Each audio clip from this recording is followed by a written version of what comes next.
l'intimité de l'histoire. Aujourd'hui, Clémentine, puisqu'on met Balzac à l'honneur, cet après-midi, vous nous racontez un autre grand écrivain qui l'a honoré jusqu'à la fin, Victor Hugo.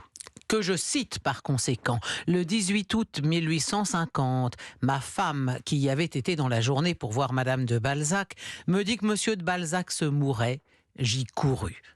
Hugo prend un fiacre qui le mène chez Balzac, qui habite à l'époque 14 avenue Fortuné, dans le quartier Beaujon, et il frappe à la porte. Une servante en larmes lui ouvre la porte, et une autre femme vient, qui pleure également, et qui lui dit « Il se meurt ». Les médecins l'ont abandonné depuis hier, il a une plaie à la jambe gauche, la gangrène y est. Alors ils ont dit, il est perdu, et ils ne sont plus revenus. Ce matin, à 9h, monsieur ne parlait plus. Madame a fait chercher un prêtre qui a donné à monsieur l'extrême onction. Monsieur a fait signe qu'il comprenait. Depuis 11h, il râle et ne voit plus rien. Il ne passera pas la nuit. Hugo poursuit.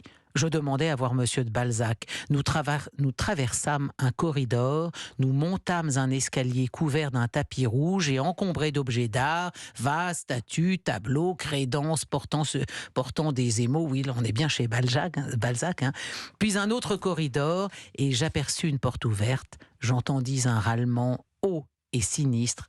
J'étais dans la chambre de Balzac. Monsieur de Balzac avait la face violette, presque noire, inclinée à droite, la barbe non faite, les cheveux gris et coupés courts, l'œil ouvert et fixe. Je le voyais de profil. Et il ressemblait ainsi à l'empereur. Victor Hugo, même au chevet de Balzac, il reste quand même fidèle à lui-même. Il poursuit, une odeur insupportable s'exhalait du lit. Je soulevai la couverture et je pris la main de Balzac. Elle était couverte de sueur. Je la pressai. Il ne répondit pas à la pression. C'était cette même chambre où je l'étais venu voir un mois auparavant. Il était gai, plein d'espoir, ne doutant pas de sa guérison, montrant son enflure à la jambe en riant. Nous avions beaucoup causé et discuté politique.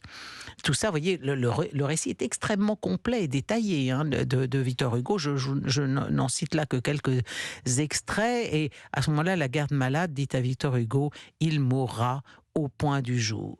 Rentrer chez moi, c'était un dimanche, poursuit Hugo. Je trouvais plusieurs personnes qui m'attendaient.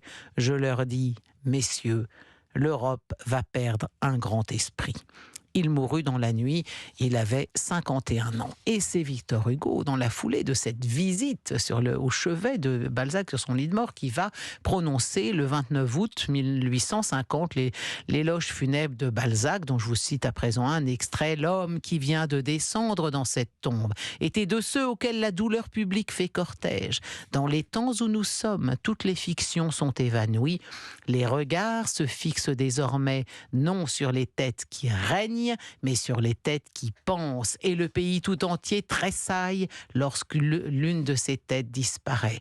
Aujourd'hui, le deuil populaire, c'est la mort de l'homme de talent. Le deuil national, c'est la mort de l'homme de génie. Ah, qu'on est bien servi quand c'est Victor Hugo qui fait votre éloge funèbre. Et en plus, tout ça reste tellement vrai, ces considérations sur les têtes qui pensent et le pays tout entier qui tressaille lorsque l'une de ces têtes disparaît. Et plus loin, tous ces livres, alors là, ça résume tellement magnifiquement l'œuvre de Balzac, mais par Victor Hugo. Tous ces livres ne forment qu'un livre vivant, lumineux, profond, où l'on voit aller et venir, et marcher, et se mouvoir avec je ne sais quoi, d'effaré et de terrible, mêlé au réel, toute notre civilisation contemporaine. Livre merveilleux que le poète a intitulé Comédie et qu'il aurait pu intituler Histoire, qui prend toutes les formes et tous les styles, qui dépasse Tacite et qui va jusqu'à Suétone, qui traverse Beaumarchais et qui va jusqu'à Rabelais. Livre qui est l'observation et qui est l'imagination, qui prodigue le vrai, l'intime, le bourgeois, le trivial, le matériel et qui par moments, à travers toutes les réalités brusquement et largement déchirées,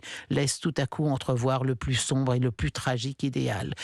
Il poursuit plus loin, sa vie a été courte mais pleine, plus remplie d'œuvres que de jours, et l'on se dit qu'il est impossible que ceux qui ont été des génies pendant leur vie ne soient pas des âmes après leur mort. Balzac et Hugo, deux grands génies, deux grandes âmes qui s'admiraient, se le sont dit, et qui depuis leur paradis doivent avoir plaisir à converser de la comédie humaine.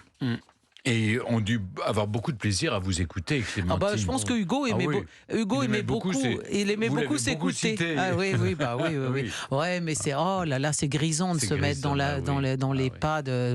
Vous Oui. savez bien ça, Stéphane, Oui. c'est votre métier aussi. Bah hein. oui. Merci Qu'est-ce que c'est Clémentine. beau.